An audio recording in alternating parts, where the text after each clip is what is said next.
ఐఐటీలో ఐఐటీలో BTech చేయాలనేది మీ డ్రీమా? అయితే ఇది ఇండియాలో ఒకే ఒక యూనివర్సిటీ వల్ల సాధ్యం. అదే జేకే లక్ష్మీపతి యూనివర్సిటీ. ఇప్పుడే సంప్రదించండి.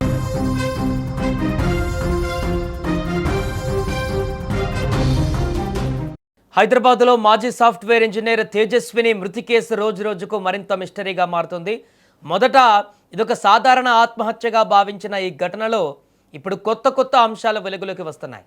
నగ్నంగా ఇంటి నుంచి బయటకు రావడం, గుడిలోకి వెళ్ళి అమ్మవారి విగ్రహాన్ని తీసుకోవడం, ఆ తర్వాత చెరువులోకి దూకడం, ప్రస్తుతం కనిపించని విగ్రహం కోసం ప్రత్యేకంగా గాలింపు చేపట్టడం, నెలకు ₹1,00,000 అద్దె చెల్లిస్తున్న ఫ్లాట్, ఇవన్నీ కూడా కేసుని ఇప్పుడు మరింత క్లిష్టంగా మార్చేసినటువంటి పరిస్థితి.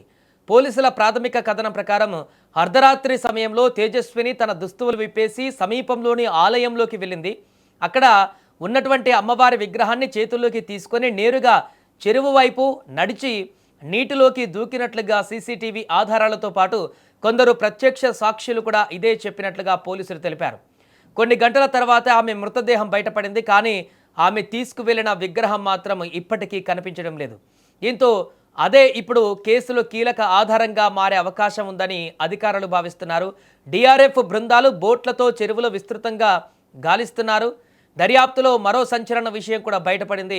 తేజస్విని నివసిస్తున్న ఫ్లాట్కు రోజుకు దాదాపు ₹3,500, అంటే నెలకి సుమారు ₹1,00,000 అద్దె చెల్లిస్తున్నట్లు కూడా పోలీసులు గుర్తించారు. అంతేకాదు అదే భవనంలోని పైన 2వ అంతస్తులు అక్రమంగా లాడ్జ్ లాగా నిర్వహిస్తున్నట్టు కూడా ఈ యొక్క విచారణలో బయటపడినట్టుగా సమాచారం. సో ఈ అంశానికి తేజస్విని మృతికి ఏమైనా సంబంధం ఉందా అనేటువంటి కోణంలో కూడా ఇప్పుడు పోలీసులు అన్ని అవకాశాలను ఉన్నటువంటి అన్ని సోర్సెస్ ద్వారా పరిశీలిస్తున్నారు.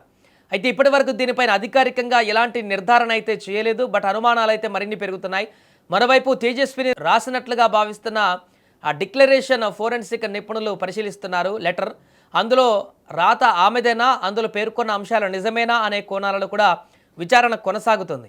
అలాగే ఇప్పటి వరకు జరిగిన బ్యాంకు లావాదేవీలు, ఫోన్ కాల్ రికార్డులు, మొబైల్ డేటా, సీసీటీవీ ఫుటేజ్ను కూడా పోలీసులు సేకరించారు. ఆమె తల్లి అరుణను పలుమార్లు ప్రశ్నించి కుటుంబ పరిస్థితులు, ఆరోగ్య పరిస్థితి, ఇటీవలి ప్రవర్తన గురించి వివరాలు కూడా సేకరించినట్టుగా సమాచారం. ప్రస్తుతం పోలీసులు ఈ ఘటనను ప్రాథమికంగా ఆత్మహత్యగా అనుమానిస్తున్నప్పటికీ అసలు కారణం పైన ఇంకా తుది నిర్ణయానికైతే రాలేదు. విగ్రహం లభించిన తర్వాత, ఫోరెన్సిక్ నివేదికలు వచ్చిన తర్వాత, డెత్ డిక్లరేషన్ విశ్లేషణ పూర్తయిన తర్వాతే ఈ కేసులో మరిన్ని కీలక విషయాలు బయటపడేటువంటి అవకాశం ఉందని కూడా అధికారులు చెబుతున్నారు.